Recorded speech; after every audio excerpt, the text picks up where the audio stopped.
స్త్రీ వశీకరణం కానీ పురుష వశీకరణం, ఈ రెండు వశీకరణాలు స్త్రీ కానీ పురుషుడు కానీ వర్తిస్తాయి. మనం చెప్పిన మాట వినకపోయినా మన దగ్గరికి వచ్చే విధంగా, మనం మాటకి గౌరవించే విధంగా, మనం రమ్మంటే రావాలి, పొమ్మంటే పోవాలి, కూర్చుంటూ కూర్చోవాలి, లెమ్మంటే లేవాలి, మనం చెప్పిన మాట గౌరవించి మనం పెళ్లి చేసుకోవాలనే విధంగా కూడా స్త్రీ వశీకరణ కానీ పురుష వశీకరణం కానీ ఉంటుందమ్మా. ఈ వశీకరణం అనేది వాళ్ళకి ఏ విధంగా ఎవరి గురించి మనం చేయాలనుకుంటున్నామో వాళ్ళ పేరు మీద కూడా ఆ వశీకరణం పట్టుకొని ఆ మంత్రం ఒకటి చెప్తాను. ఆ మంత్రం మీరు జపించగలిగారంటే ఆ వశీకరణం పట్టుకొని ఆ మంత్రం జపిస్తే 11 రోజుల్లో ఆ వ్యక్తి, నువ్వు ప్రేమించిన వ్యక్తి కానీ అమ్మాయి కానీ అబ్బాయి కానీ 11 రోజులు మీ దగ్గరికి వచ్చేది ఖచ్చితంగా గ్యారెంటీగా జరుగుతుంది. గోచార రీత్యా మీకు ఎలా ఉండబోతుందో క్లుప్తంగా ఈ వీడియోలో తెలుసుకుందాము. మీకు ఎలా ఉండబోతుంది, మరి ముఖ్యంగా జరిగే ఆ పరిస్థితి గందరగోళంగా ఉండబోతుంది. ఏమిటి ఆ పరిస్థితి, ఈరోజు కలిగే శుభ అశుభాలు ఏమిటో వీడియోలో తెలుసుకుందాము. వీడియో మీకు నచ్చితే తప్పకుండా ఒక చిన్న లైక్ చేసి మమ్మల్ని సపోర్ట్ చేయండి. ఇక ఆలస్యం లేకుండా వీడియోలోకి వచ్చేద్దాం.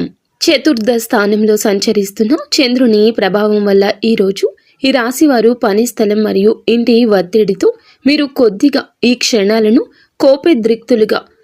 కోపోద్రిక్తులుగా ఉంటారు.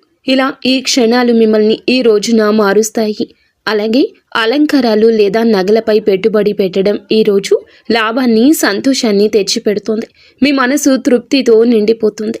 ఈ రోజున మీరు కొన్న బంగారం మిమ్మల్ని, మీ ఆనందాన్ని రెట్టింపు చేస్తుంది. కుటుంబంలో కూడా సంతోషం వస్తుంది. మీ తెలివితేటలు, మీ మాట తీరు వల్ల మీరు కోరుకుంటున్న వారిని సులభంగా మీ వైపు ఈ రోజున తిప్పుకోగలుగుతారు. వారి మాటలతో మీ ఆనందం రెట్టింపు అవుతుంది. వారి మాటలతో మీ మీద ఉన్న నమ్మకం ఇంకాస్త పెరిగిందనిపిస్తుంది. అయితే అభిరుచులను నియంత్రించుకోకపోతే ప్రేమ వ్యవహారంలో గందరగోళం కలగొచ్చు. ఈ యొక్క గందరగోళం మిమ్మల్ని, మీ యొక్క ప్రియమైన వారిని కూడా కొన్ని రకాల అవాస్తవిక పరిస్థితులకు నెట్టేయొచ్చు. జాగ్రత్త. ఆఫీస్లో సహోద్యోగులు, సీనియర్లు మంచి సహకారం అందిస్తారు. కాబట్టి ఈ రోజు పనులు సత్వరమే పూర్తవుతాయి. ఈ రోజు మీరు ఇతరులు ఏమనుకుంటున్నారు అనే దానికన్నా ఒంటరిగా ఉండాలని కోరుకుంటారు. అయితే మీ జీవిత భాగస్వామి మీ యొక్క పరిస్థితి అర్థం చేసుకుని ఇచ్చే చిన్న చిన్న సర్ప్రైజ్లు, సలహాలు, సూచనలు ఈ రోజు మొత్తాన్ని మార్చేస్తాయి.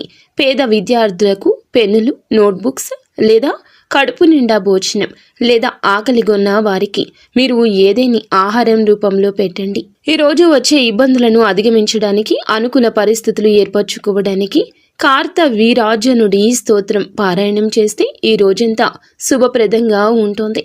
వీడియో మీకు నచ్చితే తప్పకుండా ఒక చిన్న లైక్ అయితే చేయండి.